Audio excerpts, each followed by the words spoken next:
안녕하십니까. 인문학연구소 인현입니다. 이번 시간에는 우리 역사 속의 범죄자들 그 72번째 의적 혹은 대도로 불리던 조세형의 몰락에 대해서 이야기해 보도록 하겠습니다. 자, 72번째 영웅 취급을 받던 대도 조세형은 왜 파렴치한으로 몰락했을까? 젊은 친구들에게는 낯선 이름일지도 모르겠지만 40대 중반 그 이상 정도의 분들에게 조세형이란 이름은 꽤 익숙할 것입니다.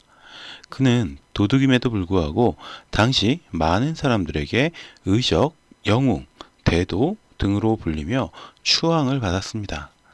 오늘은 고작해야 도둑이었을 뿐인 그를 많은 사람들이 영웅처럼 떠받들었던 까닭은 무엇이고 그의 말년은 어떠했는지 함께 들여다보는 시간을 마련해 보겠습니다. 첫 번째, 조세형이 대도로 불렸던 이유. 1944년 주민등록상으로는 1938년이지만 본인 피셜로는 1944년생이라고 합니다. 전북 전주에서 태어난 조세형은 한국 전쟁 당시에 아버지가 돌아가시고 어머니는 재혼을 하시는 바람에 어린 시절부터 고아원에서 자라난 일종의 고아 아닌 고아였다고 합니다. 거리에 떠돌이 아이들과 함께 고물을 주워다가 팔던 그는 15살에 처음 도둑질을 시작하는데 은수저가 큰 돈이 된다라는 사실을 알고서는 남의 집의 담을 넘기 시작했다고 합니다. 그는 1982년까지 11차례나 감옥에 수감이 되면서 전형적인 절도 범죄자에 불과했습니다. 그러나 그에게 한 차례 변화의 계기가 찾아옵니다. 도둑질을 통해서 어느 정도 돈을 모았던 그는 난생 처음 양복을 맞춰 입고 극장을 찾습니다. 그러자 그동안 그렇게 자신을 무시하던 극장 직원들이 정중하게 대접하는 모습에 큰 충격을 받았다고 합니다. 그리고 그날부터 조세형은 부잣집을 대상으로 도둑질을 해야겠다라는 마음이 들었다고 해요. 그가 흔한 말로 털었다 라고 밝힌 곳과 X에 비해서 털렸다 라고 밝힌 곳과 X에 큰 차이가 있었기 때문에 확인이 되지 않은 부분도 있지만 알려진 바에 따르면 당시 전 경제부총리, 고려병원 이사장, 장영자를 비롯해 여러 국회의원과 부유층이 포함되어 있었습니다. 실제로 당시 직장인 월급이 평균 25만원 정도였는데 조세형은 10억원 가까운 돈을 털었다고 했지만 경찰이 밝혔던 피해액은 절반인 5억원 정도였습니다. 도둑질을 당한 피해자들이 오히려 피해액을 줄이거나 피해를 당하지 않았다고 주장했기 때문이죠. 이건 역시 당시의 사회상과 맞닿은 문제로 당시엔 해외의 사치품에 대한 국민들의 인식이 매우 좋지 않았습니다. 지금은 모두가 익숙하게 알고 있는 롤렉스나 까르띠에 같은 명품의 시계나 주얼리 등은 당시에는 이름조차 모르는 사람들이 많았었는데 이른바 사회 고위층 인사들의 집에서 조세형이 훔쳐낸 목록에는 이런 것들이 가득했다고 합니다. 특히 장영자의 집에서 훔쳤다라고 밝혔던 물품 중에는 물방울 다이아몬드 5.75캐럿짜리가 있었는데 이것은 당시에 3억 원가량 했던 엄청난 물건이었습니다. 자, 그러니까 일반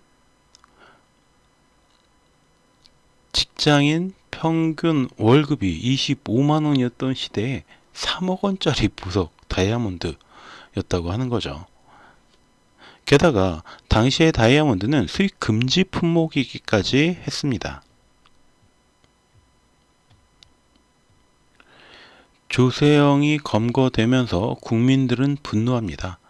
자신들에게는 금건절약을 강조하던 정부 고위층이나 사회 고위층 인사들이 각종 명품과 보석들을 사모으고 있었다라는 사실을 깨닫게 되었던 거죠. 게다가 조세형은 도둑질을 하면서 다음과 같은 7가지 원칙을 세우고 이것을 지키려고 했다라는 사실이 밝혀지면서 조세형은 그냥 도둑이 아닌 대도, 의적, 현대판 홍길동, 더 나아가 영웅으로 대접받기 시작합니다. 자, 조세영이 지키려고 했던 원칙 7가지. 1. 영업시간을 준수한다. 워라밸을 목표로 했던 것 같아요. 2. 가난한 사람의 집은 털지 않는다. 3. 흉기는 사용하지 않는다. 4. 욕심내지 않는다. 5. 외국인의 집에는 들어가지 않는다. 6. 판사나 검사의 집은 털지 않는다. 7. 훔친 돈의 일부는 가난한 사람들을 위해 사용한다. 어찌 보면 도덕 주제의 황당한 원칙이라고 이야기할 수도 있고, 조세영 역시 나중에는 이 중에 몇 가지 원칙을 어기기도 했지만 그 전까지는 나름 잘 지키고 살았다고 합니다. 실제로 그는 오전 10시부터 오후 3시까지만 도둑질을 해서 그와 결혼했던 부인조차 그가 도둑질로 생계를 유지했다라고는 전혀 생각하지 못했다고 합니다. 그야말로 저녁이 있는 삶을 실천한 도둑이었던 거죠. 그가 부잣집만 골라 털었던 이유 중 하나는 부잣집이 더 신고를 안 했기 때문이라고 합니다. 앞서 밝혔던 것처럼 국민들에게 지탄을 받을 물건들이 많았기 때문이죠. 물론 말년에 이르러서는 가난한 다세대 주택의 집에 침입하기도 했습니다. 또한 그는 자신의 도둑질 실력을 믿고 있었기에 흉기나 다른 도구를 사용하지 않았다고 합니다. 그는 오로지 자신의 점프력과 문따기 실력만으로 도둑질을 했다고 해요. 그는 약 175cm 정도의 키였지만 서전트 점프 높이가 80cm였다라고 하는데, 우리가 잘 알고 있는 농구 대통령 허재 씨의 서전트 높이가 약 70cm 정도였다고 하니까 거의 국가대표 농구 선수보다 점프 실력을 더 훌륭한 점프 실력을 지니고 있었던 거죠. 하지만 흉기나 도구를 사용하지 않는다라는 이 원칙 역시 뒤에서 이야기할 이 말년에 깨지게 됩니다. 게다가 그는 한 집에서 20분을 넘기는 적이 없었다고 하는데, 아무리 좋은 물건이 많아도 20분이 지나면 칼같이 도둑질을 끝내고 빠져나왔다고 해요. 욕심을 내다가 잡힐 것을 염려한 것이죠. 그는 또 외국인의 집을 터는 것은 나라 망신이다 라고 여겨서 외국인의 집은 털지 않았다라고 하는데, 이건 역시 또 나중에는 깨지게 된 원칙입니다. 역시 뒤에서 이야기해 보도록 하고요. 또한 판사나 검사의 집을 털면 그들이 분노하게 될 것이고, 자신은 안 잡힐 자신이 있지만 그 화가 다른 도둑들에게 미칠 수도 있으니까 판사나 검사의 집은 털지 않았다고 합니다. 그리고 마지막으로 그는 자신이 훔친 돈의 30%가량을 가난한 사람들에게 주었다라고 하는데, 이 부분은 확실하지 않지만 전 경제부총리였던 김준성 씨의 집에서 권총 3정과 실탄 200여 발을 훔치고 나서는 장충동 파출소에 몰래 가져다 놓기는 했다라고 합니다. 이런 조세영이 잡혔으니 국민들의 여론은 그야말로 난리가 났습니다. 언론 역시 전두환 정부의 통제 속에서도 고위공직자들의 비리에 대해 목소리를 높이기 시작했죠. 국민들은 조세영을 영웅으로 취급을 했고, 야당의 국회의원들도 이런 분위기에 편승해서 여권의 고위층에 대한 날선 비난을 날리기 시작합니다. 두 번째, 구치소를 탈옥한 조세영. 1982년 11월에 체포된 조세영은 1984년 4월 자신이 갇혀있던 법원 구치소에서 탈출을 감행합니다. 그리고 탈출 나흘째 되는 날 조금의 여유를 갖게 된 그는 신문이나 TV 등에서 모두 자신을 영웅으로 칭송하는 듯한 기사가 넘쳐나고 사람들이 자신을 칭송하고 있다라는 사실을 깨닫게 되었죠. 그는 한 집에 들어가서 양복으로 갈아입고 멋진 마지막 한탕을 벌이겠다라는 마음을 먹는데, 그 대상이 바로 이병철 삼성그룹 회장의 집이었다고 합니다. 그리고 탈출 6일째 되는 날 이병철 회장의 자택이 있는 장충동을 지나고 있던 조세영을 한 고등학생이 발견합니다. 고등학생은 근처 파출소로 달려가서 이 사실을 신고했고 출동한 순경 두 사람이 조세영을 발견하고 뒤쫓게 됩니다. 그렇게 경찰과 조세영의 숨막히는 추격전이 시작이 되었는데 느닷없는 추격전에 사람들이 몰려들면서 조세영은 한 가정집에 들어가 인질극을 벌이기 시작합니다. 경찰이 집 안으로 들어서자 조세영은 그 집 아들을 인질로 삼고 욕실에서 저항을 했지만 결국 경찰이 쏜 총탄에 머리를 맞고 검거됩니다.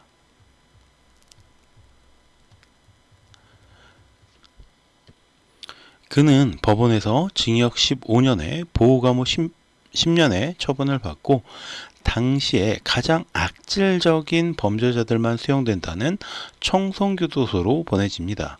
그리고 그곳에서도 한평 남짓한 독방에 갇혀서 모진 시간을 보내게 되죠. 사람을 죽인 것도 아니고 흉기를 들고 강도짓을 한 것도 아니었는데 총 25년을 그것도 독방에서의 생활은 분명히 이른바 괘씸죄가 적용된 것으로밖에는 보이지 않습니다. 15년의 수감 생활이 끝나고 보호감호소로 넘겨지면서 조세영은 보호감호에 대한 재심을 청구합니다. 그러나 재범의 우려가 있는 데다 수감 기간 동안 기술을 익히지 않았다라는 점을 근거로 법원은 조세영의 패소를 선고합니다.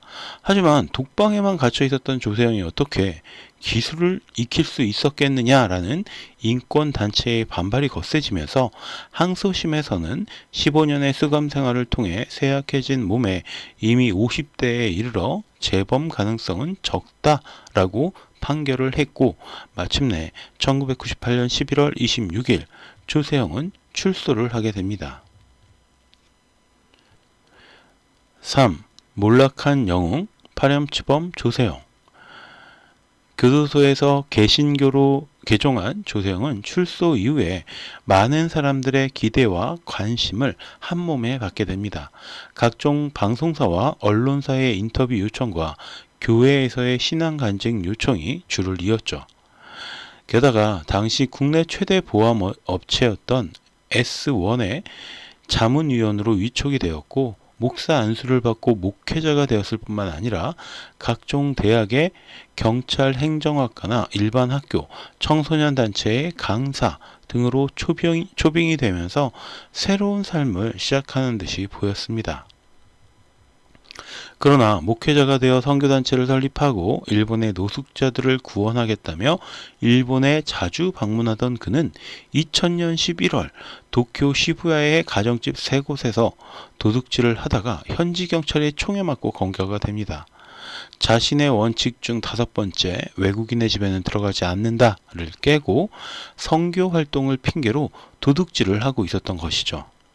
결국 3년 6개월의 징역형을 선고받은 조세영은 2004년 3월 출소를 다시 한번 하고 나서 귀국해서 은둔 생활을 시작하지만 불과 1년 만인 2005년 3월 24일 마포의 한 치과의사 집에 들어가서 고가의 손목시계를 훔치다가 보안장치가 울려서 출동한 보안업체 직원과 경찰들에게 체포됩니다. 재미있는 것은 그 보안업체가 바로 자신이 자문위원으로 있었던 S1이었다고 합니다. 결국 국내에서도 다시 3년 동안의 교도소 생활을 하고 나온 그는 2010년 5월 4인조 금은방 강도들이 가져온 작물을 대신 팔아주고 수수료 1천만 원을 챙기다가 검거가 됐는데 당시에 다리미를 흉기로 들고 경찰들에게 저항을 하면서 자신의 원칙 3번째였던 흉기는 사용하지 않는다 역시 깨뜨려 버렸죠. 이로 인해서 다시 작물을 알선 혐의로 2년형의 징역을 살고 나왔고 2013년에는 75세의 이 고령의 나이로 다시 강남의 고급 빌라를 침입하려고 창문을 깼다가 출동한 경찰에게 검거가 되었고 이때는 만년필을 흉기로 들고 저항했다고 합니다. 다시 3년의 교도소 생활을 끝내고 나온 그는 2015년 9월 7일 한남동의 한 고급 빌라에서 까르띠에, 쇼파드 등 명품 브랜드를 포함한 시계 5점과 반지 8점 등 총 5억 6,700만 원 상당의 금품을 훔친 혐의로 기소가 돼서 다시 징역 3년형을 선고받았습니다. 81세의 나이에 사회로 돌아온 조세영은 2019년 6월 1일 광진구의 한 다세대 주택 방범창을 뜯어내고 침입해서 현금이 든 저금통을 훔쳐 달아났지만 CCTV에 그의 모습이 찍히는 바람에 일주일도 안 되어 체포를 당해서 징역 2년 6개월을 받았습니다. 결국 그는 자신이 세운 이 가난한 사람의 집을 털지 않는다 원칙도 깨버린 것이었죠. 이후 2021년 12월에 출소하자마자 바로 그 다음 달이죠. 2022년 1월부터 경기도 용인시 처인구의 고급 전원주택에서 총 3번에 걸쳐서 금품 3,300만 원가량을 훔쳤다가 다시 한 달 뒤인 2월 17일에 검거돼서 2년형을 받았다가 피해자와 합의해서 1년 6개월을 살고 나왔습니다. 80이 넘어서도 도둑질을 할 수 있다는 이 의지, 체력, 열정 대단합니다. 이렇게 한 시대의 의적이자 대도로 추앙을 받았던 조세영은 나이 80이 넘어서까지 남의 것을 훔치는 도둑질에서 벗어나지 못하고 가난한 집 저금통까지 훔치는 파렴치범이 되었습니다.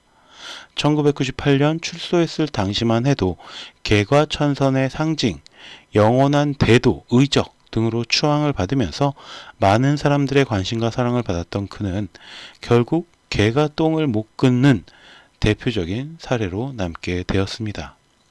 여러 범죄 심리학자들은 도박을 하는 사람들이 손목을 끊으면 발로 패를 돌린다는 이야기처럼 이 조세영 역시도 이 도둑질에 중독된 상태였을 것으로 추론하고 있습니다. 한 사람의 인생이 정말 이렇게까지 다이나믹할 수 있는지 의심스러울 정도로 다사다난한 삶을 사는 조세영. 그가 밝힌 나이로는 올해 80세였고 주민등록상 나이로는 86세가 된 그는 이제 더 이상 죄를 짓지 않고 남은 생을 마감하시기를 기원해 봅니다. 자, 오늘 제가 준비한 이야기는 여기까지였고요. 저는 다음 시간에 또 다른 이야기로 찾아뵙도록 하겠습니다. 오늘 제가 들려드린 이야기가 여러분의 흥미와 호기심을 조금이라도 만족시켜 드렸다면 구독과 좋아요도 부탁드리겠습니다. 감사합니다.